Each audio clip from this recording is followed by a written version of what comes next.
पापियों को पाप से तारती। श्री भागवत भगवान की है आरती, पापियों को पाप से है तारती। ये शांति गीत पावन पुनीत पापों को मिटाने वाला, हरि दर्श कराने वाला।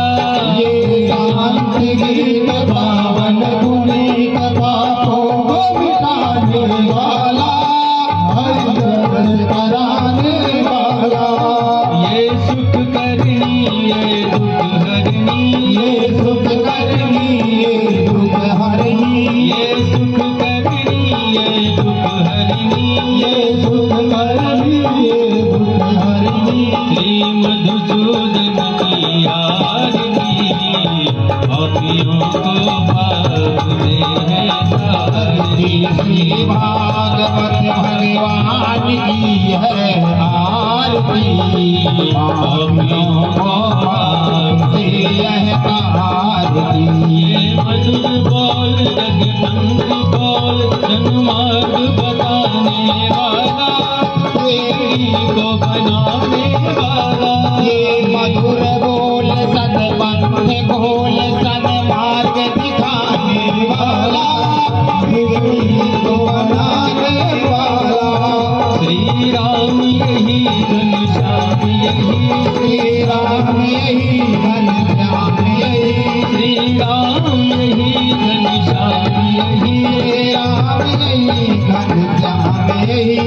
प्रभु की महिमा की आरती, पापियों को पाप से है तारती। श्री भागवत भगवान की है आरती, पापियों को पाप से है तारती। श्री भागवत भगवान की है आरती, पापियों को पाप से है तारती।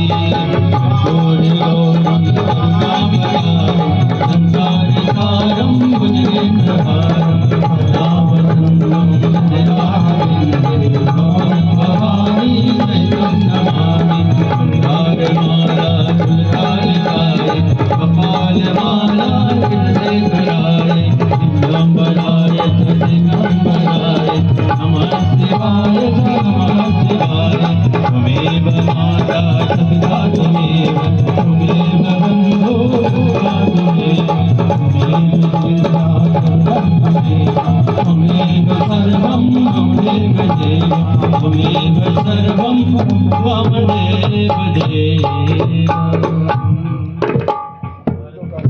आनंद रूपाय श्रीमद् भागवत महापुराण का यह प्रथम श्लोक है, जिसमें से भगवान का यह स्वरूप का वर्णन बताया जाता है।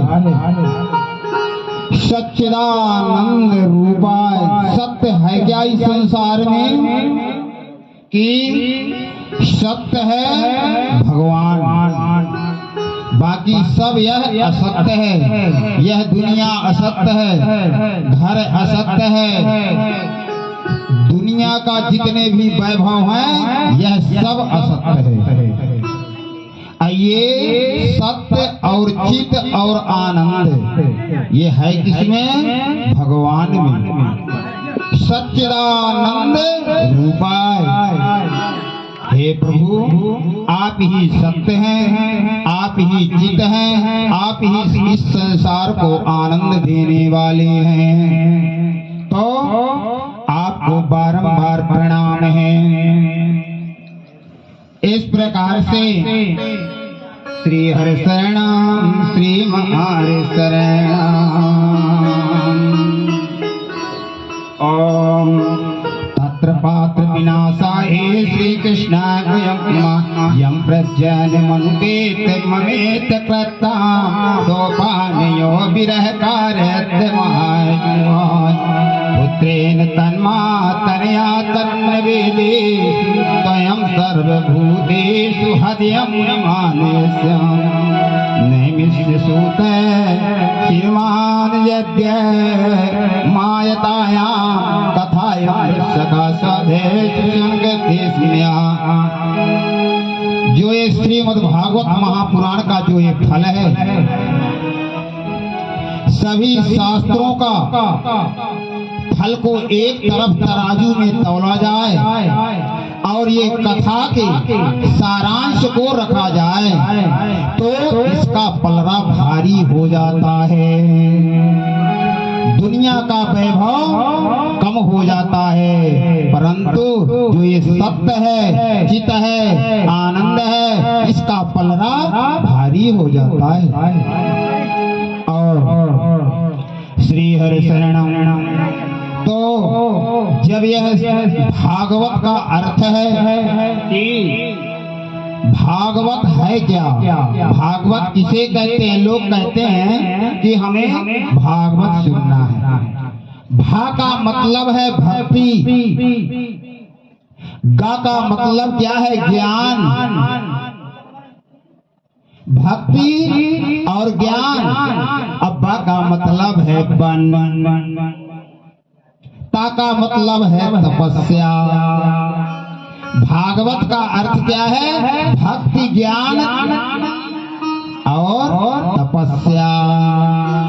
जो श्री हरि शरणम, जो भक्ति है, भाव है, भक्ति, ज्ञान, वैराग्य और तपस्या, ये भागवत शब्द का अर्थ है। भा से हो गया भक्ति, गा से हो गया ज्ञान, बा से हो गया वैराग्य, अत्ता से हो गया तपस्या। जिसमें ये चारों शब्द का जो है अर्थ है, ये है किसमें? बड़े से बड़े महान प्रेमियों, भावों, संत, महान पुरुषों में यह वर्णन मिलता है। क्योंकि हम लोग, आप लोग सब जो हैं, यह कार्य में, नाना कार्य जो है, इसमें हम लोग फंसे हैं। ज्ञान, वैराग्य, भक्ति, ज्ञान, यह सब अपने में नहीं आ सकता। तो ये जो भागवत शब्द का जो अर्थ है, तो भक्ति, ज्ञान, वैराग्य और तपस्या से बना है। तो एक समय जो ये भागवत की कथा है, तो जब सुखदेव जी कहते हैं कि हे परीक्षित, ये भागवत की कथा हमें सुना दीजिए। सभी देवता आते हैं, अब आकर के याचना करते हैं, प्रायश्चित करते हैं और कहते हैं कि हे प्रभु, आप जो है हमें भागवत की कथा सुनाइए और इसके बदले में अमृत का कलश लेकर के हम आए हैं, तो आप इन सभी सबको इन्हें जो है बंटवारा कर दो, ताकि अमृत पीकर के यह अमर हो जाएंगे और हमें यह कथा, अमृत रूपी कथा को श्रवण कराइए। लेकिन भगवान कहते हैं, ऐ देवताओं, तुम तो बड़े स्वार्थी हो, तुम तो अपने मतलब के लिए याचना करते हो और कहते हो कि यह अमृत रूपी जो कलश है, इस अमृत को सबको पिला दो और हमारे लिए ये भागवत रूपी अमृत का जो है ज्ञान हमें दे दो। तो यह श्रीमद् भागवत जो है, जो ज्ञान है, हरे शरणम श्री कृष्ण गोविंदाय नमः। इस प्रकार से भक्ति, ज्ञान और वैराग्य। भक्ति से हो गया, भक्ति पृथ्वी माँ है, उसके दो पुत्र हैं, ज्ञान और वैराग्य। ज्ञान और वैराग्य एक समय जब यह कलयुग आया, तो उस समय राजा परीक्षित का राज था। तो राजा परीक्षित जी ने विचार करते हैं कि ये भक्ति माता जो है, गौ माता जो है, ये पीड़ित क्यों है? इसका जो बछड़ा है एक पैर से खड़ा है, या इतना दुखित क्यों है? बात क्या है? जब से भगवान गए हैं तब से यह अत्याचार होना प्रारंभ हो गया है, क्योंकि भगवान द्वापर में थे और जब से मेरे प्रभु चले हैं तब से आज तक ऐसा हुआ नहीं। लेकिन जैसे कलयुग लगा तो उसी समय से यह भक्ति माता दुख से पीड़ित हो रही है। उससे परीक्षित जी ने हाथ जोड़ करके पूछा कि हे गौ माता, आपके पास कौन सा ऐसा आताताई है जो आपको यह कष्ट दे रहा है, मुझे बताइए। कोई साधारण आप गौ नहीं है, आप तो एक भक्ति हैं, पृथ्वी है, माता है। और उसी समय कुछ समय आगे देखते हैं तो एक काला काला बड़ा भयानक रूप का कलयुग था। वह आकर के खड़ा हो गया और ज्ञान वैराग से पूछ करके जब पूछते हैं तो उन्होंने कहा कि हमें जब से यह कलयुग आ गया लग गया तब से हमारे 3 पैर को खत्म कर दिया, यानी काट डाला है। हम इस कारण से पीड़ित हैं, दुखित हैं। तो परीक्षित जी ने अपनी तलवार उठाया और दौड़ पड़े मारने के लिए। उसी समय वह आया, त्राहिमाम त्राहिमाम त्राहिमाम शरणम गता, आकर के दंडवत गिर पड़ा और प्रायश्चित करने लगा, महाराज मुझे क्षमा करिए, क्षमा करिए, याचना करने लगा। तो परीक्षित जी ने कहा कि ऐ कलयुग, तुम्हारे में कोई अच्छे गुण हो तो बताओ। तो उसने कहा, महाराज मेरे में तो अवगुण 1000 हैं, परंतु गुण मेरे में एक ही है। जो भक्त इस कलयुग में हरि का, नारायण का कीर्तन करेगा उसके सारे पाप नष्ट हो जाएंगे। बस एक ही गुण है, परंतु अवगुण 1000 हैं। जुआ है, वैश्याला है, मदिरा है, इस तरह से अवगुण कलयुग में तो बहुत रहेंगे, परंतु एक बड़ा सुंदर गुण है जो कि क्या है, भक्ति का है, नारायण का है। एक बार भी जिसके मुख से प्रभु का नाम निकल गया तो दिन भर का कल्याण हो जाएगा। यहाँ तक कि तुलसीदास जी बाबा ने कहा कि कलयुग के बल नाम आधारा, कलयुग के बल नाम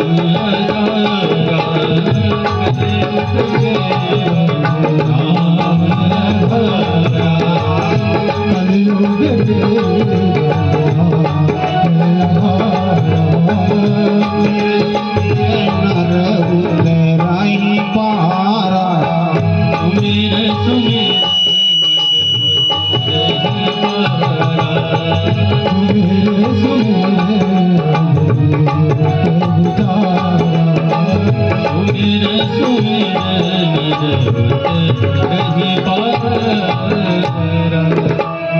तो इस कलयुग में भगवान का नाम और कीर्तन करने से सारे पाप नष्ट हो जाते हैं। जिस प्रकार से कोई दीपक में, अग्नि में कोई सज्जन पुरुष हाथ धर दे, साधु पुरुष हाथ धर दे, विद्वान पुरुष का हाथ लग जाएगा तो उसका हाथ जल जाएगा। और कोई दुराचारी, पापी, भ्रष्टाचारी, अन्यायी का हाथ यदि रखा जाए तो वह भी जल करके भस्म हो जाएगा, क्योंकि अग्नि का स्वभाव है जलाना। इसी प्रकार मेरे प्रभु का नाम है, चाहे पापी हो या अन्यायी हो, चाहे सज्जन हो, चाहे महान पुरुष क्यों ना हो, जो भगवान का नाम लेगा उसके सारे पाप जल करके भस्म हो जाएंगे।